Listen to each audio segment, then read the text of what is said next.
Do you ever think success is impossible? Or I'll never get caught up on these bills? Or I'll never be happy? I've been there too, and if we're being honest, most of the people we know are still stuck there. But today I'm going to prove something different. I want to show you 8 people, real people who started with less than nothing. No handouts, no safety net. They just got sick of being poor and found their own way to end their desperate situation. These are people I personally admire, and they came from poverty, pain, and every kind of pressure, but still found a way to become more. Whether you want to build a business or perform, work from home or on the road, or just stop struggling, forfeiting your life for money that already belongs to someone else. These stories will remind you, where you begin has nothing to do with where you can go. These are 8 people who are absolute proof you don't have to die poor. Here is the secret to ending your suffering. Trade your expectations for appreciation, and your whole life will change in that moment. The minute you appreciate something, your suffering is gone. Starting with Tony Robbins, who didn't grow up with much. He lived in a small apartment with his mom and siblings, often with little food in the fridge. By 17, he was out on his own. No backup plan, no mentor, at least until he found Jim Rohn. He took jobs washing dishes and working as a janitor, but he also studied psychology, sales, communication, and the power of belief. By the early 80s, he wasn't just attending seminars, he was running them. And today, Tony's a household name worth over $600 million, but he didn't just become wealthy. He built a movement around helping other people change their lives too. The biggest poison in us is regret. It's poison. And I push so hard, and will, through my vehicle, which isn't meditation, which isn't health and wellness, which isn't nonprofit. My vehicle's business. I can't help it. Gary Vee's story starts in a tiny studio apartment in Queens. His whole family just immigrated from the Soviet Union in 1978, not knowing how to speak a word of English. They didn't know how things worked here in America. They just knew they had to eat and work hard. 18 hours a day hard. While other kids played outside, Gary was stocking shelves and bagging ice at his dad's liquor store. But before he was a teen, he was buying and selling baseball cards and finding opportunities adults around him didn't even see. Likewise, he saw the internet coming before most people took it seriously and used it to blow up the family business, creating the very first online wine library. Now, he's everywhere. Books, stages, media companies, social media is his domain. He started as a kid with nothing, but turned a hobby and loose change into a $220 million net worth.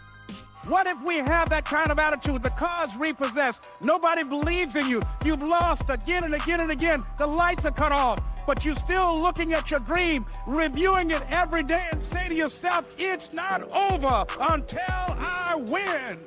Now, Les Brown wasn't just born in poverty. He was born into a world that wrote him off before he could speak. Adopted, labeled educable mentally retarded, told that he'd never amount to anything. But Les didn't listen. He found his voice, first as a DJ, then he found speaking.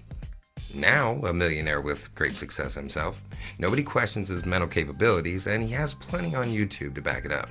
He's inspired millions upon millions of people around the world, and he's living proof that you don't have to be what society labels you. Good or bad, what you become will ultimately be in your hands. But I think people can choose to be not ordinary. You know, they can choose to not necessarily conform to the conventions that were taught to them by their parents. Before the billions and rockets, Elon Musk was some skinny, awkward kid in South Africa. He was bullied, beat up, and spent most of his childhood buried in books. After that, he set his eyes on the tech industry. And he didn't just build companies, he built solutions like Zip2, an online map and business directory, PayPal, the digital payment platform, and do we even need to mention Tesla or SpaceX? Whether you love him or question him, the fact still remains. He started with nothing and turned relentless work ethic into some pretty world-changing innovations. In a world filled with challenges and obstacles, it can be easy to lose sight of our goals and dreams.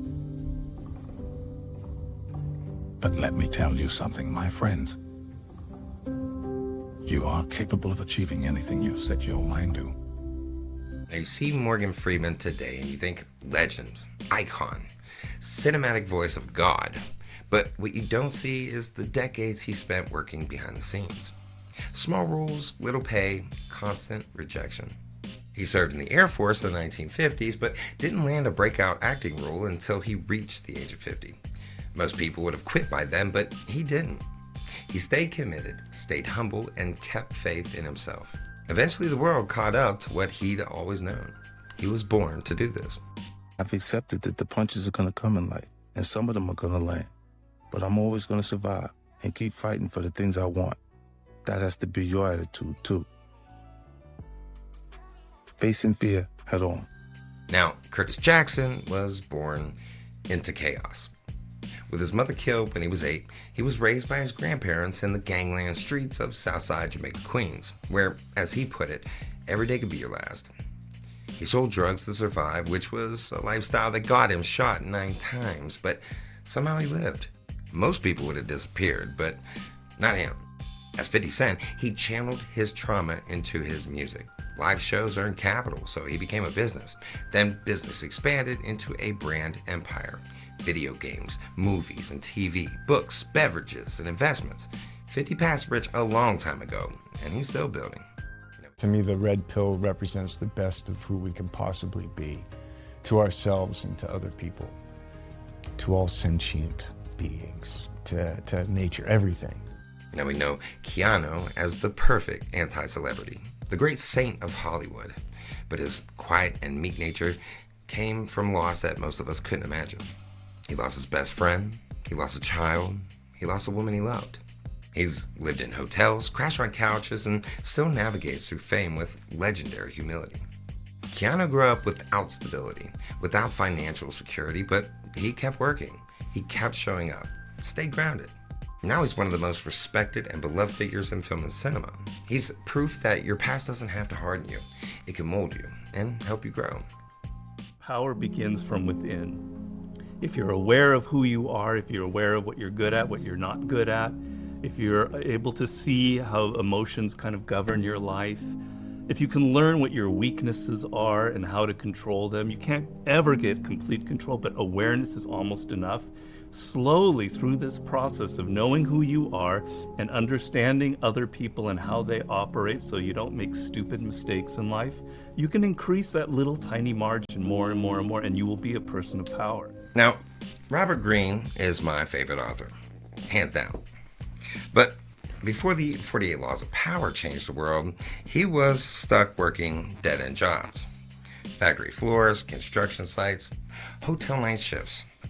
Nobody saw him as a writer, least of all himself, at least not yet. But he kept learning, kept studying, kept watching human behavior. And when the time came, he didn't waste it. He poured decades of observation and research into his first book. Now, he's built a legacy of truth, strategy, and unapologetic honesty.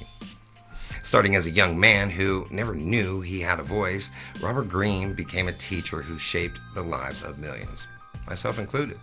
Every single one of these stories proves something pretty powerful. Your past doesn't get to decide your future. Tony Robbins showed us that even if life starts out broken, you can build something powerful with growth, focus, and the right mindset. Gary Vee, well, he proves that hustle still matters. If you're willing to move fast, adapt, and use whatever you've got, you can create something that lasts. Les Brown crushed every label they tried to stick on him and reminds us that passion and perseverance beat predictions and prejudice every time. Elon didn't come from money. He came from pressure, pain, and perseverance. He took bold risks when no one else saw the vision. Morgan Freeman? Well, he didn't blow up early. He stayed in the game until his number was called, and then, when it was, he delivered. Patience, perseverance, and lifelong excellence.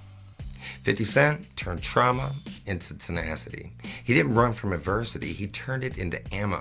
Don't forget, his name is a symbol that stands for change. Keanu teaches us that pain doesn't have to make you bitter. You can be successful, humble, and kind to others, and maybe that's the best cure for pain. And my man, Robert Greene. He's a voice for people who feel like they don't have one. He turned struggle into strategy, and now his books, his wisdom is studied by everyone from CEOs and rappers to revolutionaries.